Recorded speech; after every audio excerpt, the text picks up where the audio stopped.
What's up, everybody? Just hold on a second. Hey, everyone. Welcome to WFSO Aftermath. As I was explaining with the people that's watching on Twitch, we are on live on Twitch. We're on the podcast, like Spotify and wherever you get your podcasting from. So check out Wrestling Fans Speak Out on Spotify and look for WFSO on Twitch. And plus, keep following us and like and subscribe on Facebook. So, without further ado, let's get started. We're gonna talk about Fastlane tonight. Maybe a little bit of wrestling news. We'll talk about that as well. Um, the Bucks and Bulls game that happened today. We're gonna talk about that. And probably for some of y'all that's like watching on Twitch, I'm started a little bit late because I was on another podcast just listening up and chatting it up with like Bucks fans. So yeah. But there's something I am gonna tell y'all, which is kind of funny. We will talk about that in a bit about the they do like post games and stuff like that after the paper PLE event. They um they actually did one, and normally they will do it for the big four pay-per-views and some of the out of town ones. So,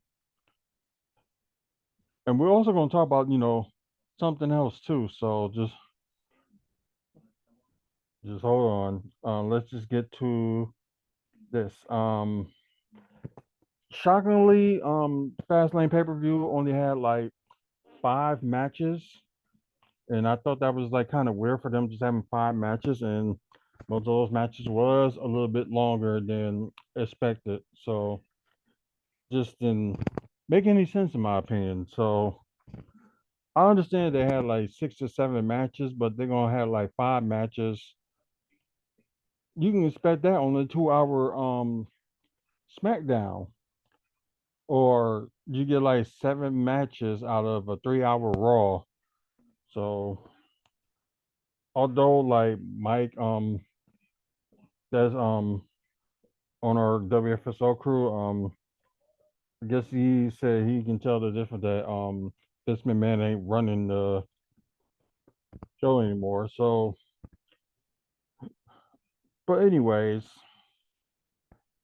it was just I don't know. I think you should have more matches than this. And it's like you might as well just start like watching the 3 hour Raw for like a lot of matches. So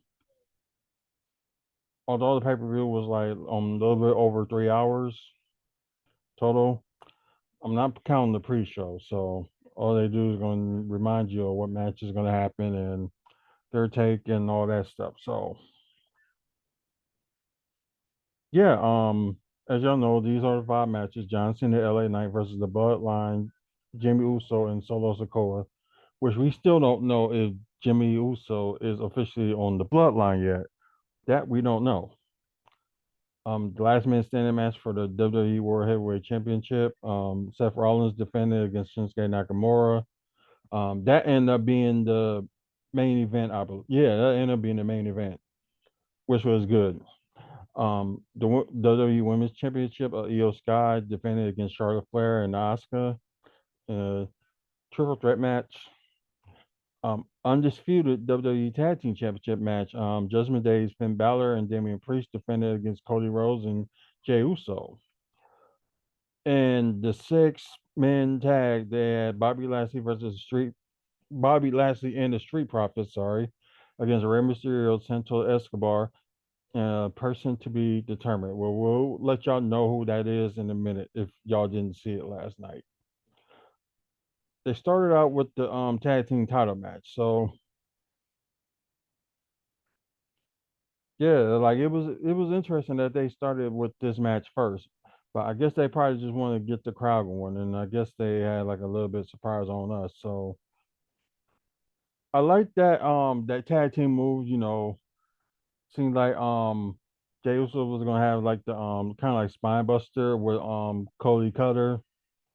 They had that combination, which was very interesting and was well liked. Let's just put it that way. It was well liked. Um, but the match ended with Cody tagged himself in and did the crossroads. He pinned him 1, 2, 3. I think he pinned Finn Balor, and that was it. So we got new tag team champions, Cody Rhodes and Jey Uso. So that was a good match from what I saw. That's why I think it was a good match. Um, Next up was the six-person tag. So Bobby Lashley and the Street Profits versus Rey Mysterio, Santo Escobar, and the person that showed up was Carlito. So that was that call he made, and now he's back, and it seems like he probably is gonna. But then again, if y'all seen Backlash when he made his return, like he had on the LWO shirt, so yeah, maybe he's gonna be with them full time with the LWO. Who knows? But I think he's also probably gonna be end up being a road agent too. But that's as far as I know. But anyways, Ray and Santos were hanging on to their thing, although it was like getting like dominating. This like, what more can they do? So Carlito was just like all over the place and looked like a little bit better than the last time we saw him Backlash. So I just thought that was pretty interesting. All that. So yeah, crazy. Um, of course they did like a little pizza commercial. Of course they had Xavier Woods eat pizza with Graves and Cole. So they did a little bit of commercial for that before that. Had Booker T and Wade Barrett on there. Um, they did show the commercial, so it is official that Crown Jewel will be on Saturday, November 4th. So that is official. So I can make this official right now that in Milwaukee when they do their show October 27th, they will have two shows on there, like one live and one pre-recorded. So yeah, we get to see like two shows in one night. So this will be interesting. If I'm there, I'm not gonna spoil any. I'm not gonna spoil anything. I will tell you like who like the matches that happened, but I'm not gonna tell you the results when I get there. So I want y'all to find out yourself. But then again, you're just gonna be like dirt sheets are gonna spoil it anyway. So I'm just not gonna spoil it. So was it like 2 weeks from? Yeah, 2 weeks from this Friday. So this will be interesting. I will be there, and it'll just be wonderful. Just put it that way. So they officially, like I said, they officially said Crown Jewel will be on November 4th. That'll be on during the day, but in the evening they will be in Rochester. Like whoever ain't going to the Crown Jewel pay per view, like whoever ain't going to the Crown Jewel pay per view will end up being at that super show that they're gonna have. I think it's Rochester, New York, I believe. I could be wrong, but probably correct as all in due time. So probably be somewhere else, but I think it's Rochester, New York that they doing that show on the 4th. They're gonna be somewhere else on the 5th too, but can't remember that one either. So that's official. Then they show, of course, the appearance of Jay Cargill arriving at the venue, greeting Triple H and talking with him. But we thought she was going to interfere in this coming match. We thought she may like make her appearance on this Io Sky versus Asuka versus Charlotte Flair for the women's title match, which didn't happen. I saw most of this match. It sadly, like I fell asleep on some of them because I normally will watch, pay per view like PLE events and stuff like that in the living room, but I was in my room and fell asleep. Um, Sorry, but let me click that out of there. Okay, but I guess EO wanted to handle things on her own and didn't want no interference, but she did got a little bit of interference help from Bailey, and with all that and all the commotion stuff that was going on there, like in the match, it was like all hell break loose during the match. So it was good to see, and of course your winner is EO Sky. She retained. So note to self: don't believe in dirt sheets because I didn't see this PLE event until later on, like probably like after 10, like after it was over. So I was just hearing this and there that Charlotte won it. No. I hope they don't give it to her, that fast and like let her wait. But that's just me. But yeah, Io Sky retained. So it's like who's gonna be her next challenger? And that would be interesting to see who. Like of course Rhea Ripley, she was there, but she didn't defend her title tonight. I mean last night. Maybe she'll start defending on Raw because you're gonna have a lot of people, and especially her like want like revenge on Nia Jax, which she kind of got last Monday. So yeah, that was interesting. Um, Next up was John Cena and LA Knight versus the Bloodline. That would be Jay Uso and no, not Jay, Jimmy Uso and Solo Sikoa. So hard hitting, like a hard hitting match. Pat McAfee did like appear in the ring, talk about hoping Indiana get WrestleMania again, which they did have WrestleMania like in the early stages of WrestleMania they had it. So I'm like, if they do get it, it's in the Midwest, cool. I'll be there. But right now, like let me talk about something before we move on. Like I may want to like have my trip to the Royal Rumble pay-per-view that's gonna be in Tampa because my cousin will be down there and maybe I get a chance to stay with him. Now I have to pay that much on hotels. But we'll see. I probably will talk to him more about it when he's back home in a couple of weeks. So hopefully, may have more information. But I'm officially just let everybody know in January, like if I'm going or not, because I did went to the Royal Rumble nearly 2 years ago and did not have that much of a good experience. Like the show was good, but I think just my experience there it was not that good. And plus with WrestleMania, I want to redo from when I went there the first time, but though I did have fun, but I didn't experience everything that was out there yet. So yeah, that's you know kind of sucks.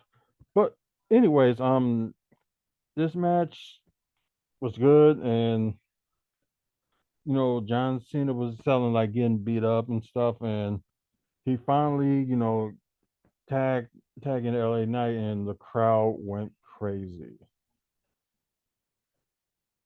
So it was cool. So Knight throws a hand at Solo and Jimmy to yeah chance. Jimmy dumps Knight out of the ring as Cena hostile Solo up. Eh, nah. Anyways, Jimmy super kicks Cena to break them up. Knight pulls the rope down for Solo to fall out. He runs in and hit uh Jay with the super kick. Let's see, he runs in and hit yeah Jimmy with the suplex. I don't know why I read that kick. Cena goes for the five knuckle shuffle, knocks down Solo from the apron, then connects. Knight hits Jimmy with the blood force trauma for the win. Heyman gets on the phone and says, "We got a problem." So that's interesting. I guess um they selling the injury with Damian Priest. I missed that part. That so it looked like that Damian Priest was going to cash it in after this last man standing. If he would have cashed it in tonight, would or last night would have been the night to do it. It would have made the most sense, but I guess he wasn't a good addition, and Rhea took the briefcase from him, and it's not cashing it in. So I don't know if that made anybody upset or anything like that, but I'm like a little shocked. Well, they should have did it right then and there. So not saying I'm hating on Seth Rollins in his championship run, which is a very good run. But I thought if they want to like cash in the briefcase, yesterday would have been a good time to do it. But that's just me. Shinsuke Nakamura versus Seth Rollins last man standing match was mostly was a good match, and I missed like I caught like the last seconds of it too. So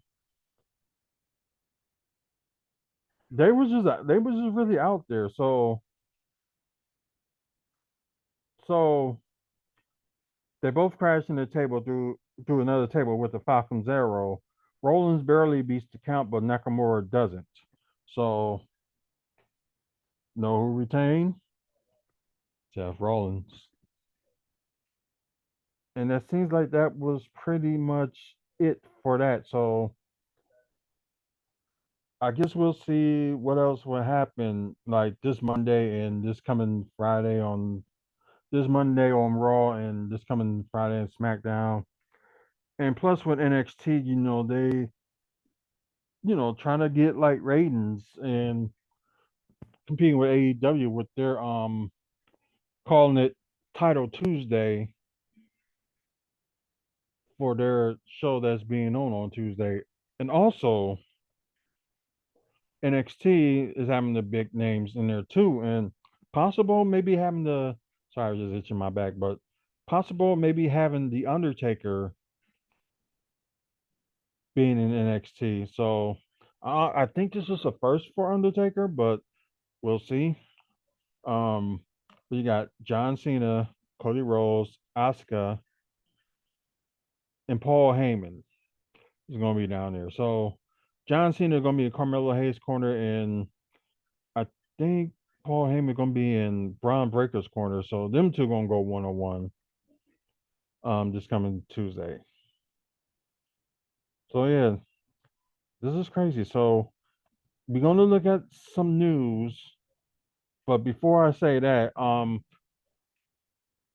gonna rate the PLE event for Fastlane, and y'all know the next one will be a Crown Jewel and Survivor Series, both in November. So hopefully I can go to Survivor Series, but we will see. Hopefully that will happen, but like I said, we will see. Um,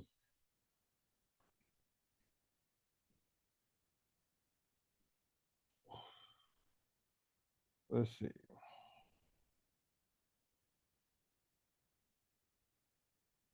Let's see. Yeah, I was shocked about that. That FTR lost the titles this past Saturday to Ricky Starks and Big Bill. Yeah, that's just yeah, I'm shocked on that. So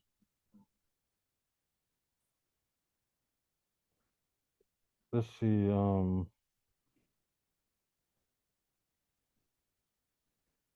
Trying to see if there's anything. Wrestler who can stand Roman Reigns. Like I'm. I don't care about that. Of course, still teasing with Brian Pillman, making his debut very soon. Um,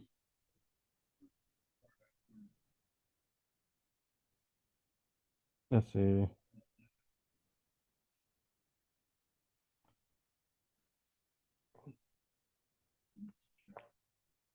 Let's see.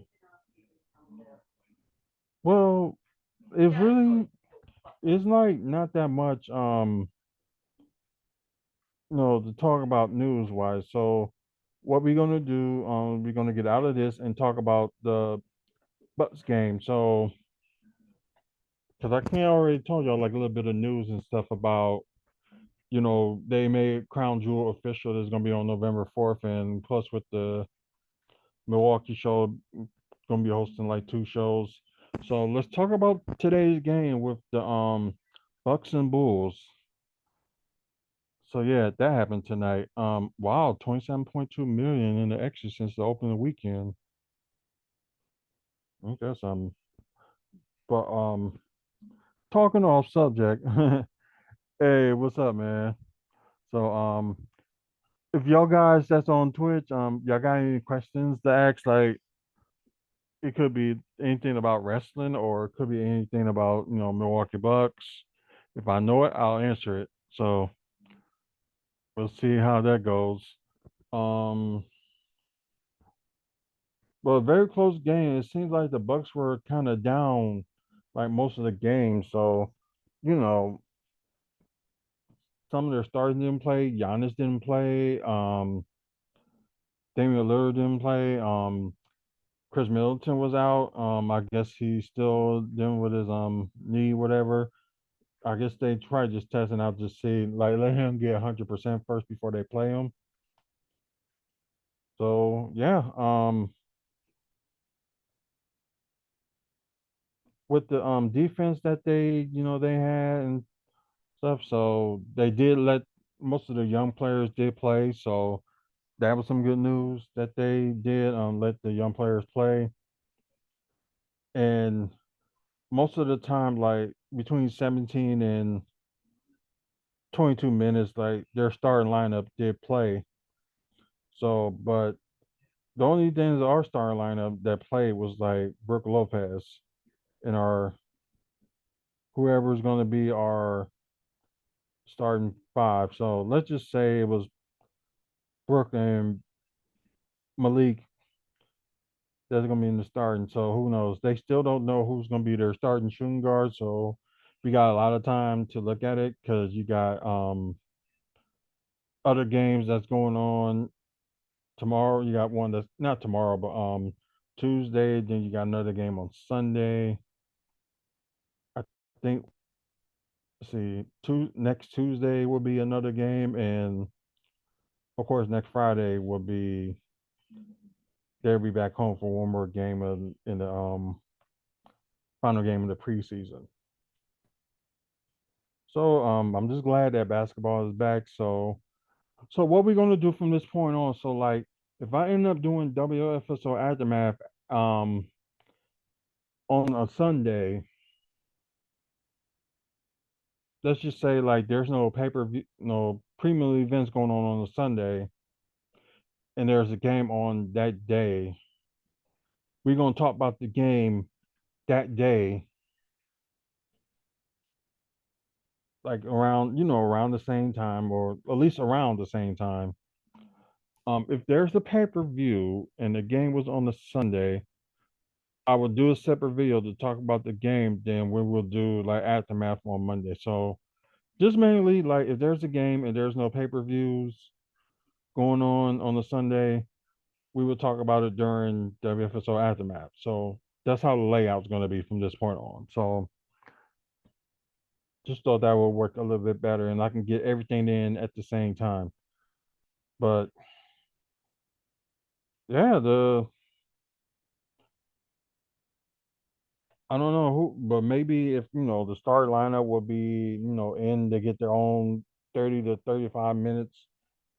Maybe they would have scored more. Who knows? But DeMar DeRozan did struggle, as you see. Like only 2 of 6 from the field. Only made like 1 3, but almost, yeah, like everybody from Chicago except for Lonzo Ball had played. But let me look at the rebound totals. You got 47 to 46, so Bulls did out rebound them by one. Um, 39 out of 99, but it was 39% from shooting, field goal shooting. 41 to 85 from the Bucks and 48% shooting.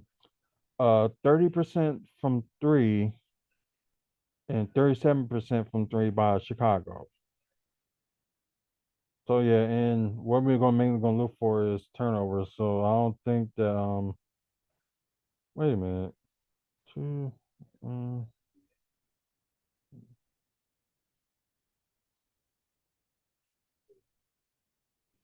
okay, so Wolves had a lot of turnovers at 15, and I know the Bucks had a lot of turnovers too. So I think it's 17 turnovers they had.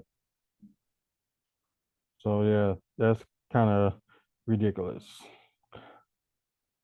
But anyways, let's get to these numbers. Got Patrick Williams.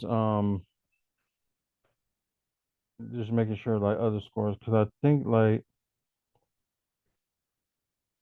Patrick Williams and Cody Wright are the only two that was like in the teens.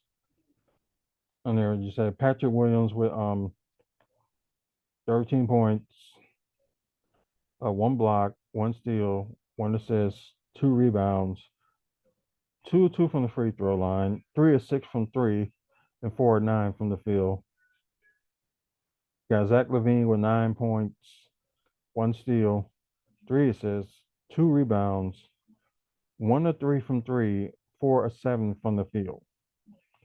Kobe White led the team with 14 points,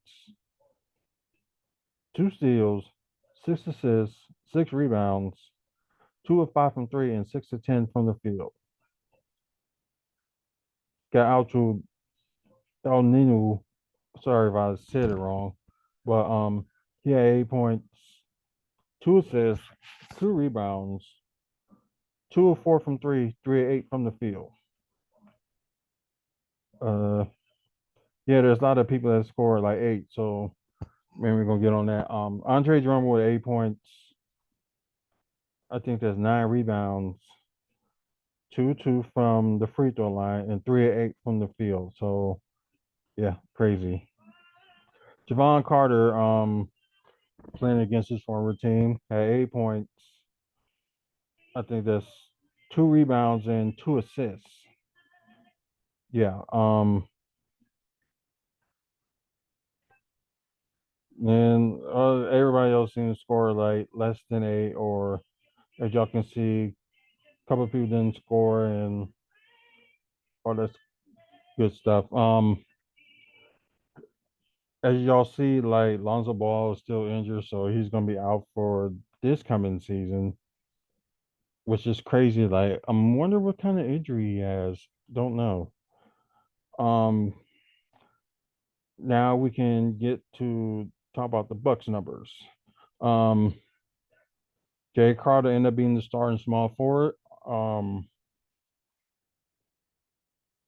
yeah, Jay Crowder with 10 points, one steal, one assist, 4 rebounds, 2 of 4 from three, which was pretty good, and 4 of 7 from the field, which was pretty good as well.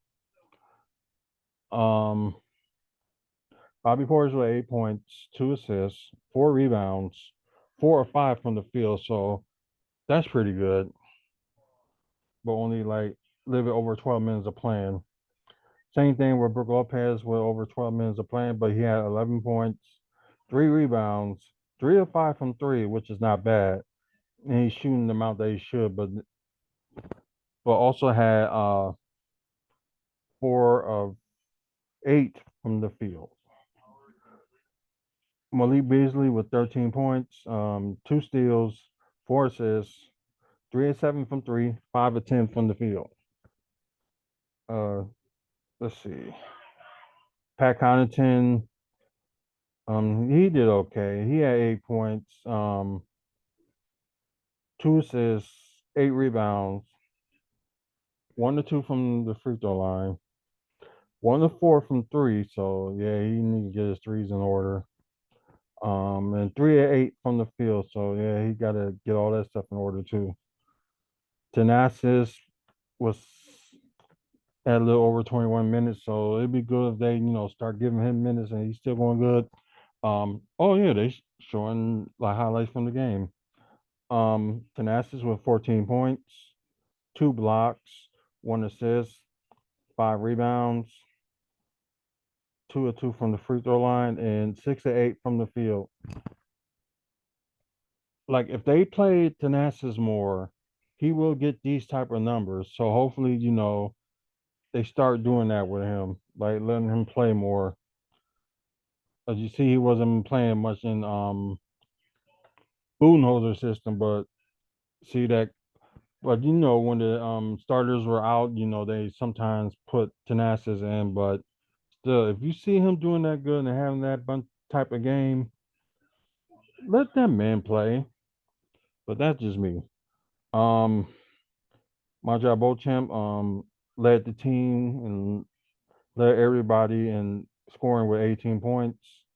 I think that's 3 assists. Wait, yeah, 3 assists and 9 rebounds. So nearly a double double for him. 7 to 8 from the free throw. Yeah, from the free throw line. 1 to 3 from three, and 5 of 11 from the field. And even Drew Timmy got like a quick point, so which is good. And as you can tell, like AJ Green did not play because I think it was something with his calf sprain or something like that. Chris Livingston didn't play because I think he had like an ankle sprain. Everybody else just didn't play that game today, but who knows? Who knows who's going to be playing on Tuesday? Because their next game will be this Tuesday in Memphis. Because that's the funny thing. Because next Friday they're going to face Memphis again. But yeah, I guess like the next video would be after. Oh wow, I think either we're gonna have it like Tuesday evening or after the game or Wednesday morning talking about Tuesday's game. So that's the next game they face Memphis. But who knows? They're gonna have their starting lineup plan. So who knows? So the final score for this game is 105 to 102. Milwaukee over Chicago, and I think they got like their next time these two play each other. I think it's gonna be sometime in November, I believe, but could be wrong. And can't look at the schedule right now because the schedule is in the kitchen. But y'all comment below like what y'all think about today's game. And like what y'all think? Like were there some things you expect from some of these players or there's games that or there's players that should adjust to this lineup or anything like that? But what do y'all think about that? And I will put the question for you guys on the podcast. Like the question would be like who you think did good off the bench? It probably won't. It'll be something like that type of question. I'm thinking like I probably will do something different. I'll just do who impressed you today? Well, who impressed you in today's game? So I will put that up, and I probably will do another question for y'all. Like, how do y'all grade Fastlane pay per view? So I will put that on the post on the Spotify podcast. So y'all want to answer those questions? Go ahead and look for Wrestling Fan Speak Out on Spotify. But we're gonna end it from here. Sorry, just things always clicking up for no reason. But Anyways, um, thank you guys for watching on Twitch. Thank you guys that's listening on Spotify and wherever you get your podcast from. And you guys on YouTube, please like and subscribe.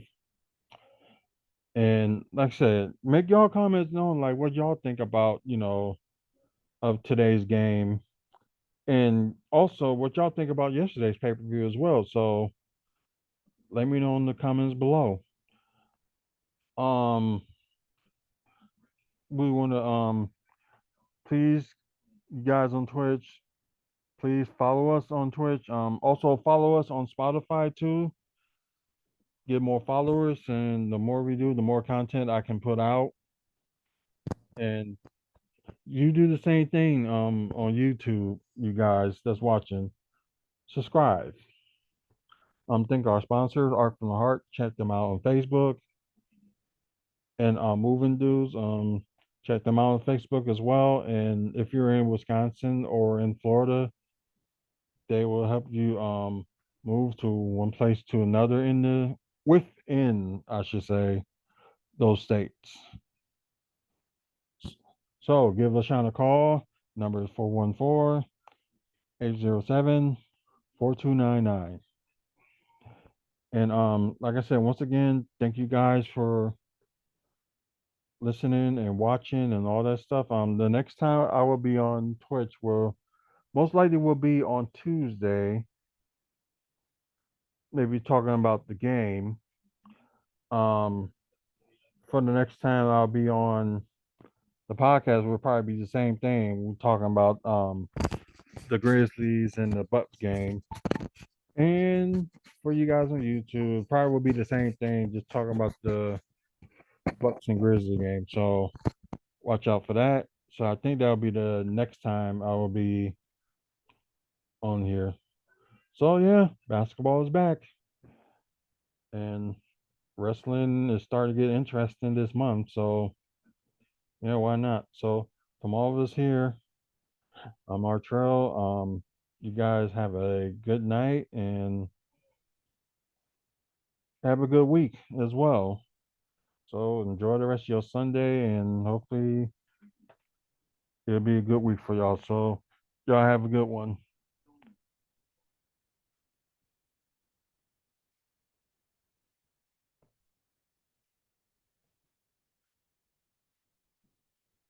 Sorry about that. So now I can end it. So see you later.